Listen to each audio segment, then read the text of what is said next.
Animation is a tedious, time-consuming task. A day's work can result in just seconds worth of material, or even less. It takes a certain kind of person to dedicate 3 to 5 years to one animated project. And Ukrainian Anatoly Lavrenyshyn is that kind of person. He told us about his journey through the world of animation, from his student work in Kyiv to his first full-length film in France.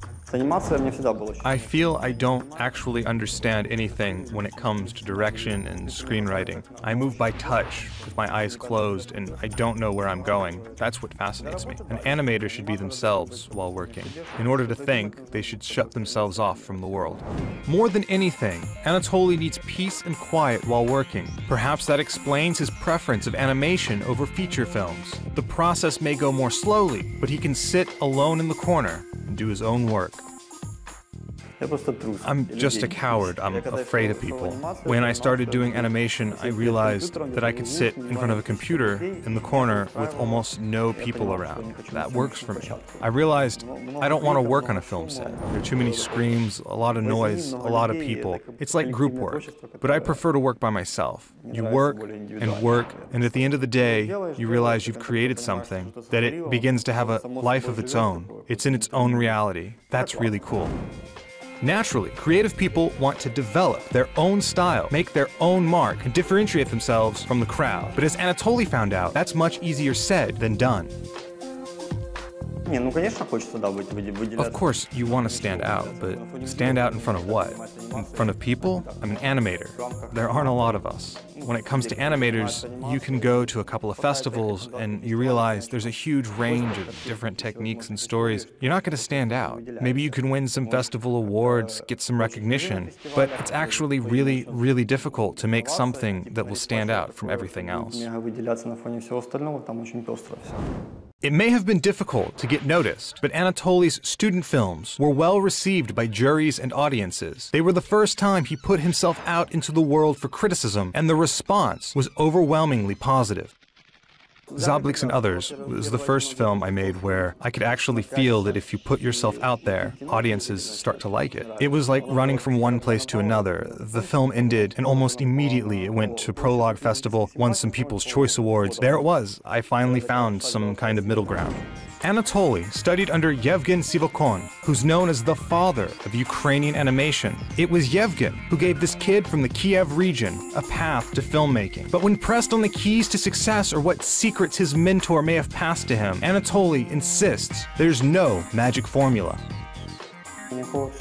There's no secret. You just sit down and spend a lot of time doing it. You think a lot and pace. It's really good to stick them on the wall so that they're always looking at you. You can contemplate, and then some new, more complex ideas come. There's an attractiveness about these sketches where you take a brush and paint, and after a few strokes, you end up with something charming. And this isn't really a secret, it's just an approach, but I keep drawing until I like what I've done. It's your own creation. You can make it more interesting. Experimentation is cool, especially to impress elitists, studios, producers, but you can express your idea in a simpler way. Anatoly found success with several of his earliest works. In addition to Zabliks and Others, his 2006 work, Wandering Between, received significant praise. Audiences were captivated with his beautiful illustrations and engaging storytelling.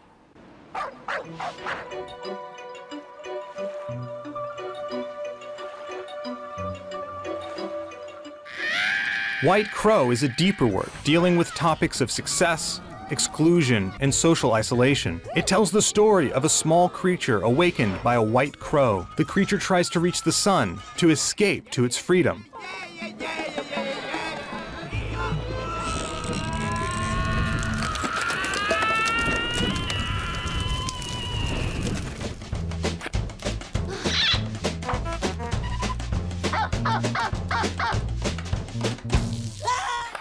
But far and away, his most popular work was a short simply titled Next. The bright animation and playful storytelling made it particularly enjoyable for audiences. It's a humorous take on society and the social hierarchy, explored through the tale of an executioner and his next victim.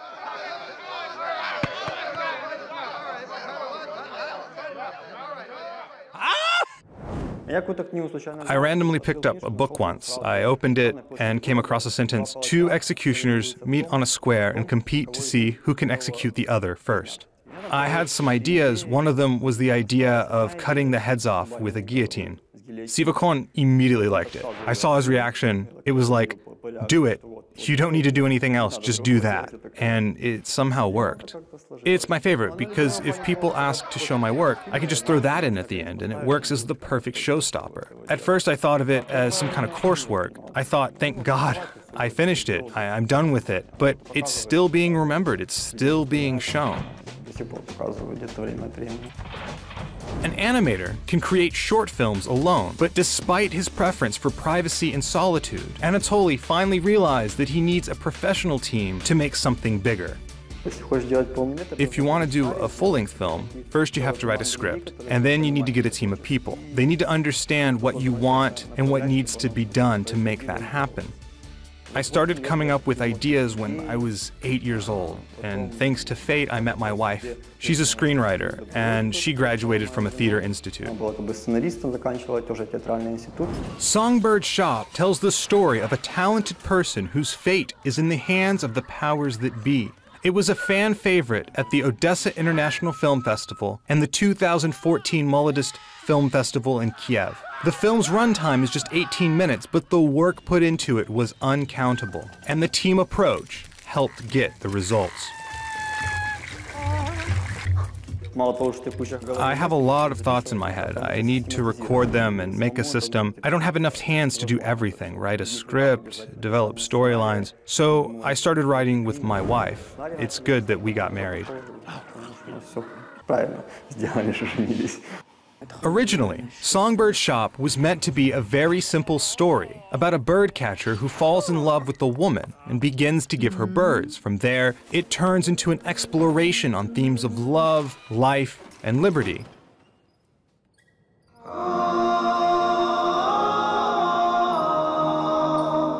But the animation took on a life of its own, and the process became more and more complicated.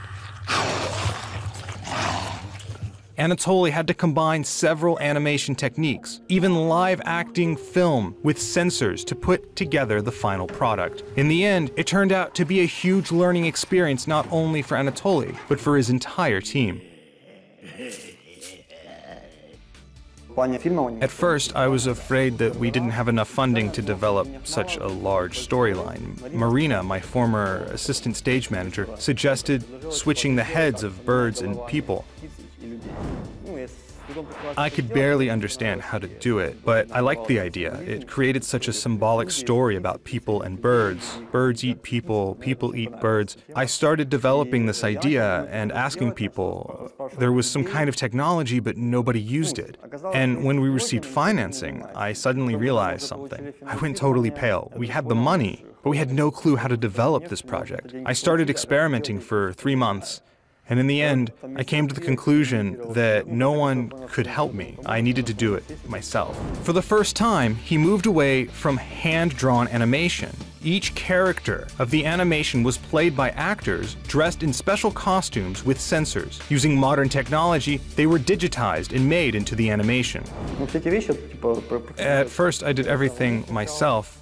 Then I gradually taught my assistant to do it, then my cameraman. Then step by step, we made a more or less understandable technology. It was kind of like reinventing the wheel. The idea behind Songbird Shop was to do something involving fantasy, while stylizing it using Eastern storytelling. Fantasy had to be used when it became clear that the birds needed to be emphasized against a lifeless background. They ended up with something fantastic, unusual, and even jarring. This was the first film in which Anatolii realized the importance of a successful vocal performance.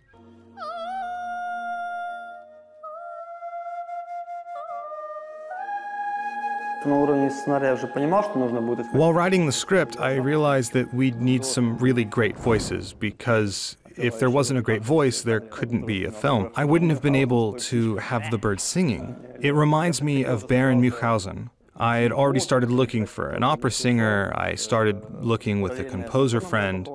Then I came across Katya Chili, and we decided to try it. And once we had her voice, it became a key element of the film.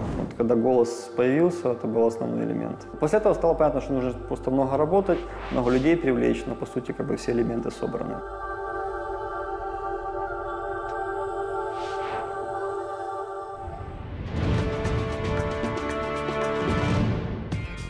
Naturally, many filmmakers base their self-worth on film festival results, and getting funding for future projects can depend on awards received from old ones. After Anatolii found so much unexpected success with his short Next, he spent the next 8 years in agony, convinced he could never top that film. I was constantly paranoid. I felt like it had been totally random. I dealt with this for 8 years. When you can't create that kind of inspiration, if it's not there, it's just not there. But Songbird Shop won an international award at an FIAPF accredited film festival, and it's still winning awards. That's not just inspiration, it also speaks to Anatolий's ability. He's now been invited to various festivals as a jury member, and while sitting on those juries, he realized that an expert opinion is a subjective thing. It's something that he looks at completely differently now. Winning awards isn't everything. It isn't even the most important thing sometimes.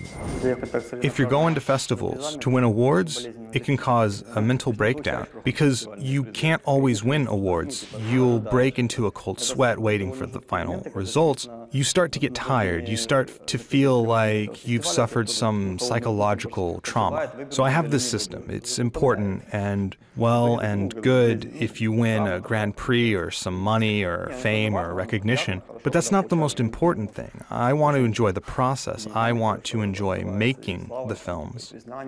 Но это не самое важное, в общем-то. Хочется получать удовольствие от самого процесса производства фильма. Everybody has their own creative method and habits. Anatolii likes to pace, think everything over, and then focus. He likes to discuss plot points with his screenwriter and wife, Nastya. He draws a lot of sketches and storyboards, especially when he's in pre-production. A day's work on a film can be exhausting.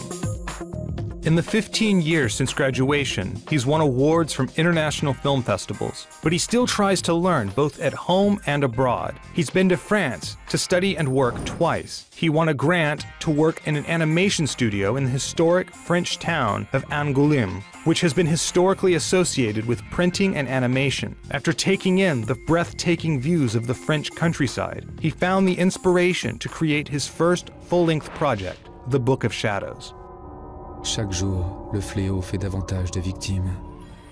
Le livre des ombres. It's a story about a little boy who steals a magic book and loses his own shadow. He spends the whole story trying to catch it so that he can have it back because he can't live without it. And that's how his teacher teaches him magic. In the end, he becomes a magician and saves everything that needs to be saved. The film is still in production. It's being curated and finished in France, but Anatolii went back to Ukraine. When I finished my residency in France, I found out that I'd gotten financing for a project in Ukraine. It was a smooth transition from one project to the next. Anatolii never had a doubt that he'd return to Ukraine. He says it's something he'd accepted since the time he was a student. If you want to be successful, be yourself. His friends and team are still in Ukraine. There's no point in him leaving. He'd rather work to make sure his homeland is better than leave for greener pastures. Anatolii is entering a crucial period. He has a project he's working on, a full-length 80-minute animation. The working title is Victor Robot, and the funding comes from the Ukrainian State Film Agency. It's about a main character that has a zipper over his mouth so he can't speak. The plot revolves around his inability to talk and whether or not he can find a way to say what he needs. He's unable to speak. That's what the whole story is based on. He tries to save a girl who he's befriended. He tries to explain the danger she's facing. He's silent the whole film trying to explain it, but she doesn't understand his messages and runs into trouble. We want to make it a family film. Anatolii spent 2 years writing the script with his wife Nastya. Production is expected to take another 3. It's a long process. You can't combine several projects. I feel like a diver going deeper and deeper. 3 years on just one film. God willing, I'll still like it after 3 years more. Anatolii is always searching for something. He loves the chaos at work. He doesn't have a clear working system. It mostly devolves into guesswork. He likes having a process that picks out individual details. Then he explores the worlds to their fullest. When he creates these little worlds, that's when he says the most interesting things happen. Films are born. Films that people all over the planet can relate to. There's no secret to this kind of art. Anatolii finds inspiration and constantly works. When you draw a lot, at some point, you reach the moment where something very rough shows up under your pencil, your own little masterpiece. Так, ну что, достаточно? Снимали? Продолжение ждите через 3 года в кинотеатрах. Пока.